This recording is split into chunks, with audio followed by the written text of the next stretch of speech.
ഇന്ന് നമുക്ക് ഗോതമ്പൊടി വെച്ചിട്ടൊരു പലഹാരം തയ്യാറാക്കാം. അപ്പോൾ നമുക്കിത് സ്നാക്കായിട്ടും കഴിക്കാം, അതുപോലെ ബ്രേക്ക്ഫാസ്റ്റ് ആയിട്ടും കഴിക്കാൻ പറ്റിയ ഒരു റെസിപ്പിയാണ്. വളരെ സിമ്പിളായിട്ട് നമ്മുടെ വീട്ടിലുള്ള ഇൻഗ്രീഡിയൻസ് മാത്രം മതി ഇത് ഉണ്ടാക്കിയെടുക്കാനായിട്ട്. ഒരുപാട് ചേരുവകളൊന്നും വേണ്ടി വരില്ല. അപ്പോൾ നമുക്കിതെങ്ങനെ തയ്യാറാക്കുന്നത് നോക്കാം. അപ്പോൾ ഞാനിവിടെ ഗോതമ്പൊടിയാണ് എടുത്തിരിക്കുന്നത്. 2 കപ്പ് ഗോതമ്പൊടി എടുത്തിട്ടുണ്ട്. അപ്പോൾ നിങ്ങൾക്ക് വേണമെങ്കിൽ 1 കപ്പ് ഗോതമ്പൊടി വെച്ചിട്ടും ഉണ്ടാക്കാം കേട്ടോ. ഇനി ഇതിലേക്ക് തേങ്ങയാണ് ചേർക്കേണ്ടത്. തേങ്ങ നമുക്ക് എത്ര വേണമെങ്കിലും ചേർക്കാം, നമ്മുടെ ഇഷ്ടം പോലെ ചേർക്കാം.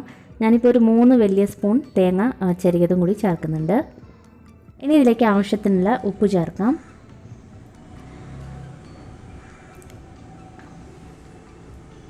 ഒരു ടീസ്പൂൺ പഞ്ചസാരയും കൂടി ചേർക്കാം. അപ്പോൾ പഞ്ചസാര ചേർത്താൽ നല്ലതാട്ടോ, ഒരു ലൈറ്റായിട്ടൊരു മധുരം ഉണ്ടാവും. അപ്പോൾ അതെന്തായാലും ചേർത്ത് നല്ലതാണ്. നിങ്ങൾക്ക് വേണ്ടെങ്കിൽ ഒഴിവാക്കാം. 1/4 ടീസ്പൂൺ മഞ്ഞൾപ്പൊടി ചേർക്കാം. പിന്നെ 1 ടീസ്പൂൺ മുളക് പൊടിയും കൂടി ചേർക്കാം. അപ്പോൾ മുളക് പൊടിയൊക്കെ നിങ്ങളുടെ എരിവിനനുസരിച്ച് ചേർത്താൽ മതി കേട്ടോ. നിങ്ങൾക്ക് ഇത്രയും വേണ്ടെങ്കിൽ കുറയ്ക്കാം. പിന്നെ 1 ടീസ്പൂൺ ചെറിയ ജീരകം കൂടി ചേർക്കാം.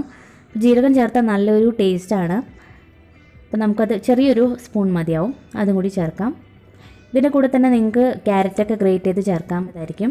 അപ്പോൾ ആദ്യം ഒന്ന് മിക്സ് ചെയ്തെടുക്കുക. അതിന് ശേഷം നമ്മളിത് കുഴച്ചെടുക്കണം.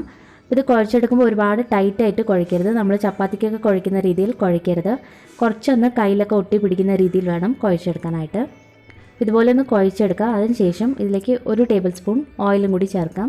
അതിന് ശേഷം വീണ്ടും ഒന്ന് കുഴച്ചെടുക്കുക. മാവ് ഒരുപാട് ടൈറ്റായിരിക്കരുത്. അപ്പോൾ നമ്മളിത് കുഴച്ചെടുത്തു. അതായത് ഇതുപോലെ ഇരിക്കണം മാവ്. കണ്ടില്ല, കയ്യിലൊക്കെ ഇങ്ങനെ ഒട്ടി പിടിക്കുന്നുണ്ട്. ഈ ഒരു പരുവത്തിൽ വേണം കുഴച്ചെടുക്കാനായിട്ട്. ഈ മാവ് നമുക്ക് 3ആയിട്ട് ഡിവൈഡ് ചെയ്തെടുക്കാം. ഇപ്പോൾ 1 കപ്പ് മാവാണ് എടുക്കുന്നതെങ്കിൽ നമുക്കൊരു 2 ബോൾസാക്കി നമുക്ക് എടുക്കാൻ പറ്റും. ഇപ്പോൾ 2 കപ്പായതുകൊണ്ട് നമുക്ക് ഒരു 3 ബോൾസാക്കി നമുക്ക് കിട്ടും. അപ്പോൾ 3 ഭാഗമായിട്ട് നമുക്കിതൊന്ന് ഡിവൈഡ് ചെയ്തെടുക്കാം. അതിന് ശേഷം ഇതുപോലെ ഒന്ന് പതുക്കെ ഒന്ന് ഷേപ്പ് ചെയ്തെടുത്താൽ മതി.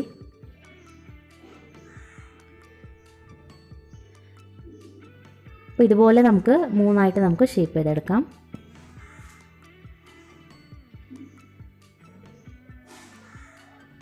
മാവ് ഒട്ടും തന്നെ ടൈറ്റ് ആയിരിക്കരുത്, അത് പ്രത്യേകം ശ്രദ്ധിക്കണം. നല്ല സോഫ്റ്റായിട്ട് കുറച്ച് കയ്യിലൊക്കെ ഒട്ടി പിടിച്ചാലും കുഴപ്പമില്ല, ആ രീതിയിൽ തന്നെ വേണം കുഴച്ചെടുക്കാനായിട്ട്. അപ്പോൾ നമ്മളിതെല്ലാം ഷേപ്പ് ചെയ്തെടുത്തു. ഇനി ഇത് നമ്മൾ ഒരു സ്റ്റീമറിൽ വെച്ച് 20 മിനിറ്റ് നേരത്തേക്ക് മീഡിയം ഫ്ലെയിമിലിട്ട് സ്റ്റീം ചെയ്തെടുക്കുകയാണ് ചെയ്യുന്നത്. അപ്പോൾ ആദ്യം നന്നായിട്ട് വെള്ളം തിളച്ചതിന് ശേഷം ഇത് വെച്ച് 20 മിനിറ്റിൽ മീഡിയം ഫ്ലെയിമിലിട്ട് തിളപ്പിച്ചെടുത്താൽ മതി. ഇനി ഇത് സ്റ്റീമർ ഇല്ലെങ്കിൽ ഇതുപോലത്തെ ഒരു ചീനച്ചട്ടിയിൽ നമുക്ക് ചെറിയൊരു പാത്രം വെച്ച് വെള്ളം തിളപ്പിച്ചതിന് ശേഷം ഒരു പ്ലേറ്റിലേക്ക് ഇത് വെച്ച് നമുക്ക് സ്റ്റീം ചെയ്തെടുക്കാം.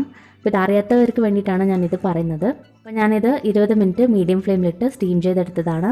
അപ്പോൾ ശരിക്കും നന്നായിട്ട് വെന്ത് വന്നിട്ടുണ്ട്. അപ്പോൾ ഇത് 20 മിനിറ്റ് വെച്ചാൽ തന്നെ ശരിക്കും വേവും. ഇനിയിപ്പോൾ നിങ്ങൾക്ക് അങ്ങനെ ചെക്ക് ചെയ്യണമെങ്കിൽ നമ്മൾ സ്റ്റീമറിൽ തന്നെ ഇത് 20 മിനിറ്റിന് ശേഷം ഒരു കത്തി വെച്ച് ഒന്ന് കുത്തി നോക്കിയാൽ നമുക്കത് മനസ്സിലാവും.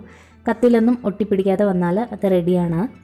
അപ്പോൾ ഞാനിതിപ്പോൾ എടുത്ത് വെച്ചിട്ട് ഒരു 5 മിനിറ്റായി. കുറച്ചൊന്ന് തണുത്തുണ്ട്, ഒരുപാട് തണുത്തിട്ടൊന്നുമില്ല.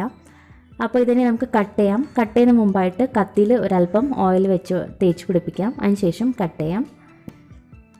ഒരുപാട് കനം കുറച്ച് കട്ട് ചെയ്യേണ്ട, കുറച്ചൊരു ഈ ഒരു അളവിൽ തന്നെ കട്ട് ചെയ്തെടുക്കാം. ഇതിൻ്റെ അകത്തൊക്കെ കണ്ടില്ലേ, നന്നായിട്ട് തന്നെ വെന്തിട്ടുണ്ട്. അപ്പോൾ ബാക്കിയുള്ളതും ഇതേ രീതിയിൽ തന്നെ നമുക്ക് കട്ട് ചെയ്തെടുക്കാം. ഇത് നമ്മൾ കട്ട് ചെയ്തെടുത്തിട്ടുണ്ട്. ഇനി നമുക്കിതൊന്ന് താളിക്കണം, അത്രയേ ഉള്ളൂ. അപ്പോൾ നമുക്ക് താളിച്ചെടുക്കാം. അപ്പോൾ അതിന് വേണ്ടിയിട്ട് ഒരു പാനിലേക്ക് 2 ടേബിൾ സ്പൂൺ എണ്ണ ഒഴിച്ചിട്ടുണ്ട്. അപ്പോൾ നമുക്കിത് വെളിച്ചെണ്ണയിലും ഉണ്ടാക്കാം. ഞാൻ സൺഫ്ലവർ ഓയിലാണ് ഉപയോഗിച്ചിരിക്കുന്നത്. അപ്പോൾ എണ്ണ ചൂടായി വന്നിട്ടുണ്ട്. ഇതിലേക്ക് ആവശ്യത്തിന് കടുക് ചേർക്കാം. കടുക് പൊട്ടിയതിന് ശേഷം ഇതിലോട്ട് 3 പച്ചമുളകും അതുപോലെ തന്നെ കുറച്ച് കരിവേപ്പിലയും കൂടി ചേർക്കാം. അപ്പോൾ നമ്മളിതിലേക്ക് പച്ചമുളകും അതുപോലെ തന്നെ വറ്റൽമുളകും ചേർക്കുന്നുണ്ട്. രണ്ടും ചേർത്ത് നല്ല ടേസ്റ്റാണ്. വറ്റൽമുളക് 2 എണ്ണം കൂടി ചേർക്കാം. ഇനി ഇതിലേക്ക് 1/4 ടീസ്പൂൺ പെരുങ്കായപ്പൊടി കൂടി ചേർക്കാം. ഇതിലേക്ക് തന്നെ 1/2 ടീസ്പൂൺ മുളക് പൊടിയും കൂടി ചേർക്കുന്നുണ്ട്. അപ്പോൾ ഇത് ഓപ്ഷണലാണ്, നിങ്ങൾക്ക് വേണമെങ്കിൽ മാത്രം ചേർത്താൽ മതി. തീ വളരെ കുറച്ച് വെച്ചതിന് ശേഷം വേണം ഇത് ചേർക്കാനായിട്ട്, അല്ലെങ്കിൽ പെട്ടെന്ന് തന്നെ കരിഞ്ഞും. നന്നായിട്ടൊന്ന് മിക്സ് ചെയ്ത് കൊടുക്കുക. ഇനി നമ്മൾ ഈ വേവിച്ച് വെച്ചിരിക്കുന്ന ഗോതമ്പിൻ്റെ പീസസ് ഓരോന്നായിട്ട് ഇട്ട് കൊടുക്കാം. ഇനി ഇത് എണ്ണയൊക്കെ ഇടുന്ന നന്നായിട്ടൊന്ന് വഴറ്റിയെടുക്കണം. ഇത് എത്ര വഴറ്റുന്നോ അത്രയും ടേസ്റ്റി ആയിരിക്കും ഇത്. അപ്പോൾ നമുക്ക് നന്നായിട്ട് തന്നെ മീഡിയം ഫ്ലെയിമിലിട്ട് വഴറ്റിയെടുക്കാം. ഇതിൻ്റെ സൈഡ്സൊക്കെ ഒന്ന് മൊരിഞ്ഞ് കിട്ടുന്നവരെ വഴറ്റിയെടുക്കുക. അപ്പോൾ നമ്മളിത് നന്നായിട്ട് തന്നെ വഴറ്റിയെടുത്തു. ഏകദേശം ഒരു 5 മിനിറ്റ് നന്നായിട്ട് വഴറ്റിയെടുത്തു. ഇതിൻ്റെ സൈഡ്സൊക്കെ കണ്ടില്ല, നന്നായിട്ടൊന്ന് മൊരിഞ്ഞ് വന്നിട്ടുണ്ട്. അപ്പോൾ ഇത്രയേ ഉള്ളൂ, ഇത് റെഡി ആയിട്ടുണ്ട്. ഇനി നമുക്കിതൊരു പ്ലേറ്റിലേക്ക് മാറ്റാം. ഈ സമയത്ത് വേണമെങ്കിൽ നിങ്ങൾക്ക് കുറച്ച് തേങ്ങയും കൂടി ചേർക്കാം കേട്ടോ. ചേർത്താൽ കുറച്ചും കൂടി ടേസ്റ്റിയാണ്. അപ്പോൾ നല്ല ടേസ്റ്റിയായിട്ട് നമുക്ക് ഉണ്ടാക്കാൻ പറ്റുന്ന ഒരു റെസിപ്പിയാണിത്. നമുക്ക് ബ്രേക്ക്ഫാസ്റ്റ് ആയിട്ടും കഴിക്കാം, അതുപോലെ വൈകുന്നേരം ചായയുടെ കൂടെ കഴിക്കാൻ പറ്റുന്ന നല്ലൊരു സ്നാക്കാണ്. അപ്പോൾ നിങ്ങൾ എന്തായാലും ഒന്ന് ട്രൈ ചെയ്ത് നോക്കണം. ഇതിൻ്റെ സൈഡ്സൊക്കെ കണ്ടില്ലേ, ഇതുപോലെ നന്നായിട്ടൊന്നും മൊരിഞ്ഞ് കിട്ടും. അപ്പോൾ ഇങ്ങനെ ചെയ്യുമ്പോഴാണ് കൂടുതലും ടേസ്റ്റി ആയിട്ടുണ്ടാവുക. അപ്പോൾ ട്രൈ ചെയ്ത് നോക്കാം, നിങ്ങൾക്ക് എന്തായാലും ഇഷ്ടപ്പെടും. ട്രൈ ചെയ്തിട്ട് നിങ്ങളുടെ അഭിപ്രായങ്ങളൊക്കെ അറിയിക്കണം. അതുപോലെ നിങ്ങൾ ഈ വീഡിയോ ആദ്യമായിട്ടാണ് കാണുന്നതെങ്കിൽ ഇഷ്ടപ്പെടുകയാണെങ്കിൽ ചാനൽ സബ്സ്ക്രൈബ് ചെയ്യാനും മറക്കരുത്. താങ്ക്